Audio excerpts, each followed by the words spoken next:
లేదు ఇవాళ మాట్లాడుతున్నా. ఆయన కొడుకు చెప్తున్నాడు మైకు ముందరికి వస్తలేడు, ఆయన దాచుకున్నాడు అని. నీ అవ్వ నీ ముఖం ఎప్పుడైనా చూసుకున్నావు అర్థంగా? పేడమూతి బోడిలింగం, నువ్వు కూడా నా గురించి మాట్లాడతావా? ఏంది సారు అట్లా ఎడుతున్నావు? రేవంతు నన్ను పేడమూతి బోడిలింగం అని తిట్టిండు. నీకు తిట్లు కొత్త కాదుగా, అంత ఎడుతున్నావు. రేవంత్ నన్ను అంత తిట్టినా మనోళ్ళు ఒక్కడు నోరెత్తలే. వాడు వీడు ఏదో నామమాత్రంగా మాట్లాడిరు తప్ప మా బావగాడైతే కనీసం ఖండించలే. గంటి నీ ఏడు పైన తిట్టినందుక నువ్వు ఒంటరైనందుక?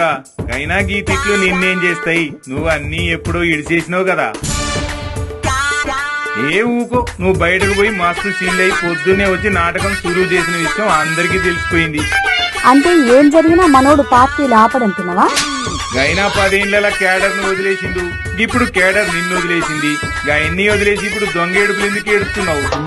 ఇక మీరు నన్ను ఇంకా సిరాకు పెట్టుకుర్రి పోరి నుంచి. సరే నీ ఏడుపేద నువ్వేడు, మాకెందుకు.